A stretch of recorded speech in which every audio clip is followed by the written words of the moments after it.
பேசி இப்பொழுது திரு பாஸ்கரன் அவர்களிடம் நிறைய சிந்தனைகள் இருக்கிறது. இந்த அரங்கிலும் சில சிந்தனைகள் வழங்குவதற்காக அன்போடு அழைக்கிறேன்.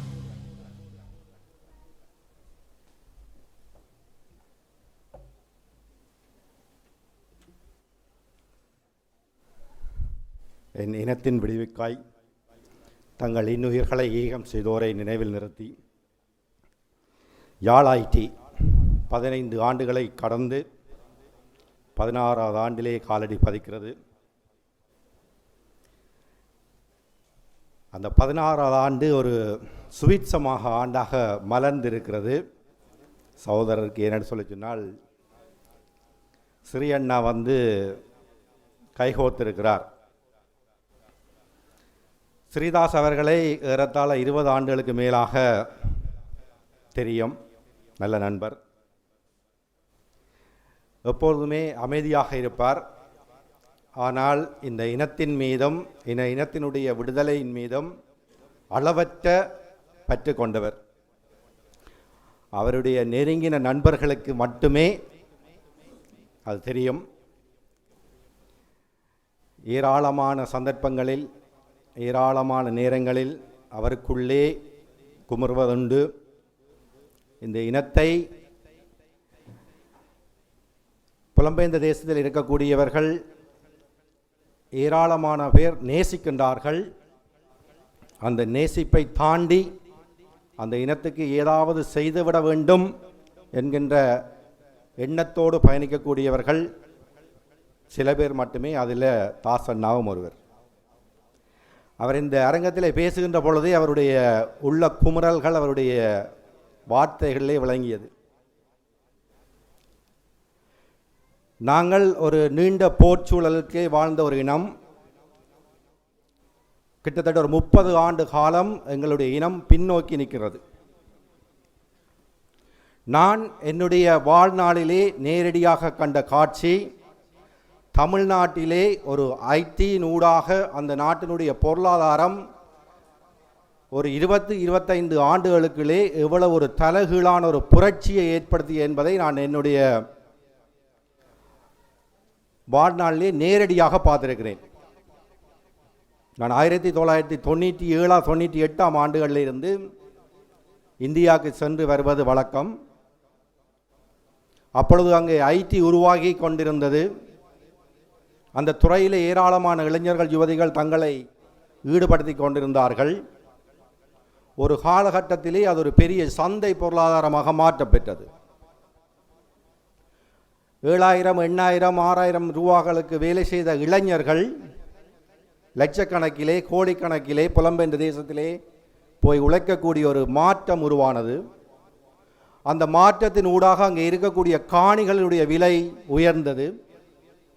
அவர்கள் தங்களுக்கான நிலங்களை வாங்கி தங்களுக்கான வாழ்வாதாரத்தை கட்டியெழுப்ப முன்பட்டார்கள். அப்பொழுது காணி விலையேறியவுடன் காணி வைத்திருந்தவர்கள் பணக்காரர்களாக வந்தார்கள். காணியை விற்றவர்கள் வாங்கிலே வட்டிக்கு பணத்தை போட்டார்கள், கடைகளை கட்டினார்கள். ஒரு பெரிய ஒரு பொருளாதார புரட்சியை எங்கள் வாழ்நாளிலே கண்ணுக்கு முன்னுக்கே கண்ட ஒரு நிகழ்வு இந்த ஐடியினுடைய மாற்றம். நான் அதை எப்பொழுதும் என்னுடைய தேசத்தின் மீது அது ஒப்பிட்டு பார்ப்பதுண்டு. இந்தியாவிலே எல்லா மாநிலங்களிலேயுமே ஐடி துறையில் இருந்தாலும் கூட நாங்கள் காணக்கூடிய பொருளாதார மாற்றம், நான் தமிழ்நாட்டை மையப்படுத்தி பேசுகிறேன். தமிழ்நாட்டிலே நான் நேரடியாக கண்ட காட்சிகளூடாக பேசுகிறேன். அந்த தமிழ்நாட்டில் இருக்கக்கூடிய இளைஞர்களில் இருக்கக்கூடிய ஆற்றல், அவருடைய செயல்திறனை தாண்டின ஒரு ஆற்றல் எங்களுடைய மண்ணிலே இருக்கக்கூடிய எங்களுடைய இளையோருக்கு இருக்கிறது.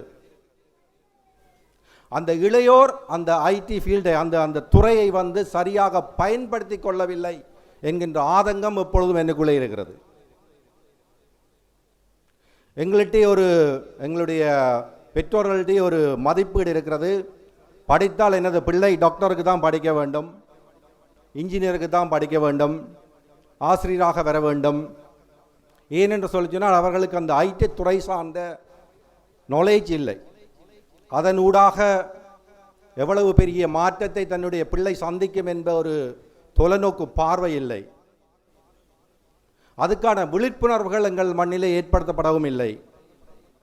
ஆனால் இந்த ஐடி துறையை தேர்ந்தெடுத்து தெரிவு செய்யக்கூடிய எங்களுடைய இளைய தலைமுறை பிள்ளைகள் அதை அவ்வளவு சீரியஸாக, அது ஒரு வலிமை மிக்க வியாபாரமாக, அது இன்றைய காலத்தின் தேவையாக பெரிய அளவிலே ஏராளமானவர்கள் எண்ணிக்கொள்வதில்லை. சிறிய குறுகிய பெர்சன்டேஜான ஆட்கள் எண்ணிக்கொள்கின்றார்கள். அவர்கள் வாழ்க்கையிலே சக்ஸஸ் ஆகியும் வந்திருக்கின்றார்கள். எனக்கு தெரிஞ்ச ஏராளமான நண்பர்கள் இந்த மண்டபத்திலேயும் இருக்கின்றார்கள். மண்டபத்துக்கு வெளியிலேயும் ஏராளமான நிறுவனங்களை நிறுவி அதிலே நிறைய ஆட்களுக்கு பணிகளை கொடுத்து நடத்தி கொண்டும் இருக்கின்றார்கள். ஆனால் இருந்தாலும் எங்களுடைய தேசம் இந்த ஐடி ஃபீல்டிலே இன்னும் ஒரு நிலையை அடையவில்லை. அது ஏன் அடையவில்லை என்று சொல்லி சொன்னால், எங்களுடைய இளைஞர்களுக்கு இருக்கக்கூடிய அந்த லேசினஸ், அதாவது ஒரு இங்கே கூறுகின்ற பொழுது கூட கூறினார்கள், நாங்கள் கொஞ்சம் சோர்வானவர்கள் அல்லது மென்போக்கானவர்கள். ஆனால் இந்தியாவில் இருக்கக்கூடிய இளைஞர்களை விட எங்களுடைய இளைஞர்களுடைய மூளை எவ்வளவு தூரம் விருத்தி பெற்றது என்பதற்கான உதாரணங்கள் ஏராளமாக இருக்கிறது. போர்க்காலத்திலே சிடிபி பஸ்ஸை உருக்கி பசீலன் 2000 தயாரித்து செல்லடித்த இனம் நாங்கள். ஆனால் இந்த ஐடி துறையிலே ஒரு சாதனையை படைக்க முடியாமல் இருப்பதற்கான காரணம் இந்த இளைஞர்களுக்கு இருக்கக்கூடிய ஊக்கங்கள், அந்த வெறி. ஒரு தொழிலை ஒரு மனிதன் முதல்ல நேசிக்க வேண்டும், காதலிக்க வேண்டும்.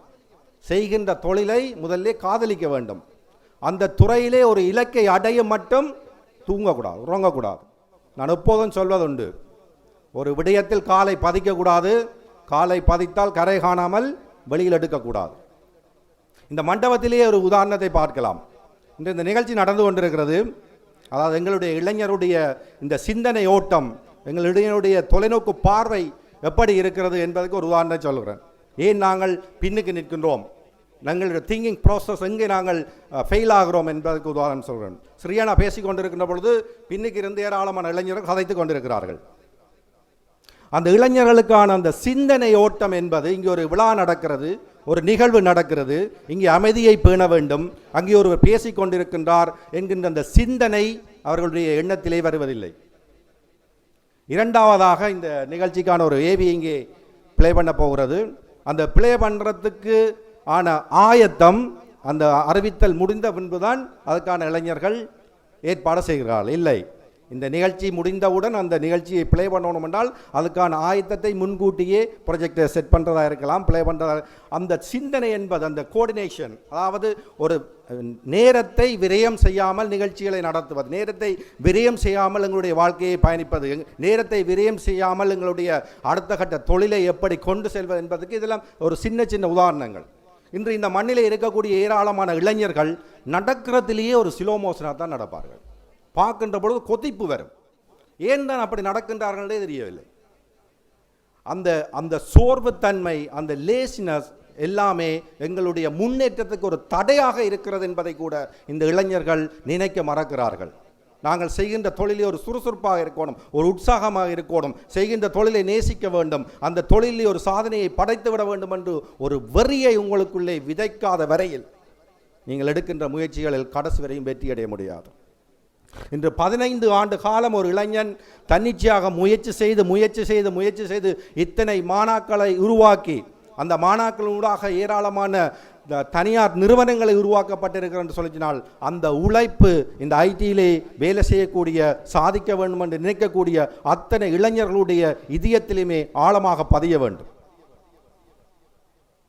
நீங்கள் உங்களுக்கான வாழ்க்கையை நீங்கள் தெரிவு செய்கின்ற பொழுது உங்களுக்கான வரையறைகளை நீங்கள் உங்களுக்குள்ளே விதைத்துக் கொள்ள வேண்டும். நான் என்னுடைய வாழ்க்கையிலே சுறுசுறுப்பாக இருக்க வேண்டும், நான் என்னுடைய வாழ்க்கையிலே அடுத்தடுத்த கட்டங்களுக்கு என்னத்தை நான் முன்னகர்த்தப் போகிறேன் என்கின்ற தெளிவூட்டல் உங்களுக்குள்ளே இருக்க வேண்டும். செய்கின்ற எந்த தொழிலுமே கீழ்த்தரமான தொழில் அல்ல. எங்களுக்குள்ள ஒரு மனப்பாங்கு இருக்கிறது, இன்ன தொழில் செய்தால் அது குறைவாக, இன்ன தொழில் செய்தால் அது கூட, அப்படி அல்ல. என்னுடைய முதல் தொழில் ஐரோப்பிய மண்ணிலே வீடு வீடாக சென்று பேப்பர் போடுவது.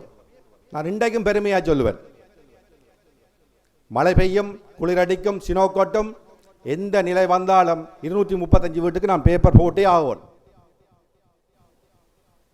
நான் அன்றைக்கு அதை ஒரு கீழ்த்தரமான தொழிலாகவோ அல்லது கஷ்டமான தொழிலாகவோ ஒரு கடினமாக தொழிலாகவோ நினைத்திருந்தால் இன்று இந்த சமூகத்துக்கு முன்னால் நான் வந்து நின்றிருக்க முடியாது. ஸோ உங்களுக்குள்ளே ஏற்படக்கூடிய அவலங்கள் அவமானங்கள் அவற்றை எல்லாத்தையும் சேர்த்து வைத்து நீங்கள் வாழ்க்கையில் முன்னேற வேண்டும் என்கின்ற விதையை உங்களுக்குள்ளே முதல்ல விதையுங்கள். நிச்சயமாக அது பெரிய விருட்சமாக வளரும். அது உங்களுடைய வாழ்க்கையிலே பெரிய மாற்றத்தை ஏற்படுத்தும். வாய்ப்புக்கு நன்றி. வணக்கம்.